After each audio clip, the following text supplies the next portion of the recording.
In February 1957, in a quiet wooded area just outside Philadelphia, a college student checking his muskrat traps stumbled upon a large cardboard box. He didn't think much of it at first, but a few days later, driven by curiosity, he returned. What he found inside would haunt the city for decades. A young boy was discovered, and for over 65 years, no one knew his name. This is the story of Joseph Augustus Cizzarelli, once known only as the boy in the box. The scene was chilling. Police arrived to find the boy wrapped in a flannel blanket inside a J.C. Penney bassinet box. Investigators immediately faced a wall of silence. There were no obvious signs of who he was. No identification, no personal belongings, and most baffling of all, no missing child reports that matched his description anywhere in the country. He was a ghost.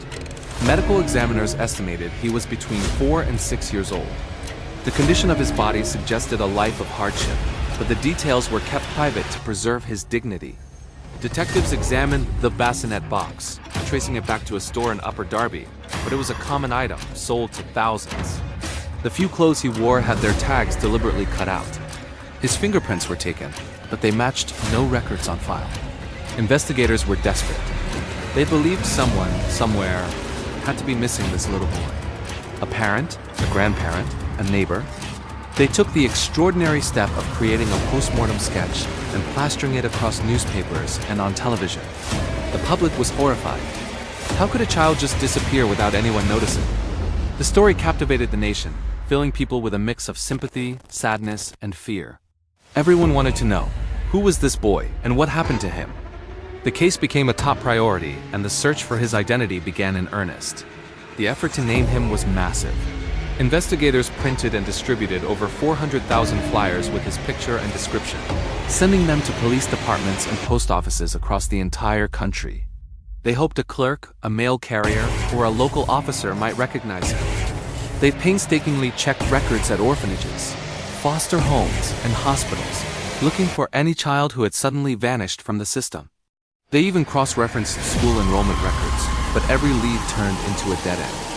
It was as if he had never officially existed.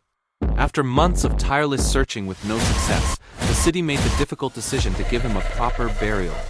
He was laid to rest in a Potter Field under a headstone that read, "America's Unknown Child." As the years ticked by, the investigation slowed, and the case file grew thicker with unanswered questions. The trail was going cold. Over the years, dozens of theories emerged. One popular idea was that he was part of a foster family and his death was accidentally or intentionally concealed to avoid scrutiny. Investigators chased down this lead, reviewing countless informal and official foster care arrangements, but found nothing. Another theory centered on a group of homes for transient workers near the discovery site. Years later, a woman came forward claiming her abusive mother had purchased the boy and was responsible for his death, but her story couldn't be verified and was eventually dismissed. There were also missed opportunities. A witness had reported seeing a man and woman with a box near the woods days before the discovery, but at the time, the tip wasn't considered significant. Investigators would later look back on these moments with regret.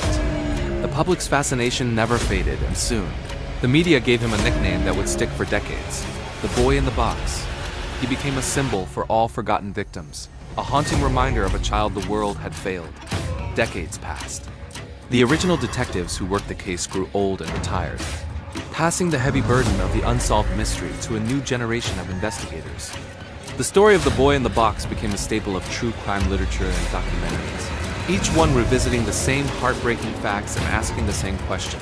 The case was officially cold, but it was never forgotten.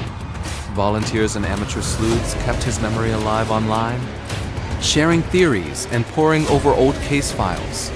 Every few years, a new lead would surface, sparking a brief glimmer of hope, only to be debunked. His grave became a site of pilgrimage for those touched by his story, who left flowers and toys for the boy with no name.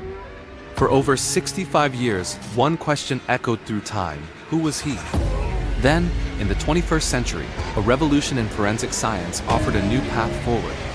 With advancements in DNA technology, investigators saw a final opportunity to unlock the secret.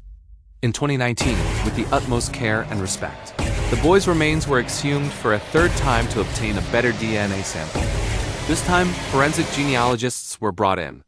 They uploaded the new genetic profile to public databases, hoping to find a match even a distant one. Using a combination of cutting-edge science and traditional genealogical research, they began to build a family tree.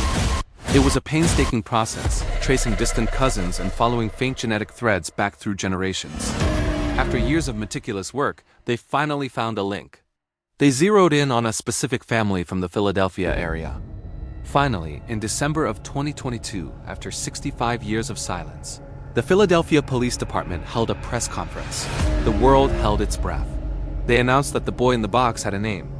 He was Joseph Augustus Zarelli, born on January 13, 1953. He was 4 years old. For the first time, he wasn't an unknown child or a symbol of a cold case. He was a person. The announcement was made with a quiet sense of duty and relief, focusing on the dignity that had finally been restored to him. While the circumstances surrounding his death remain under investigation, giving him back his name was the first and most important step toward justice. The little boy who had been lost to history was finally found. Thank you for watching. If you were moved by this story, please consider liking and subscribing for more historical deep dives.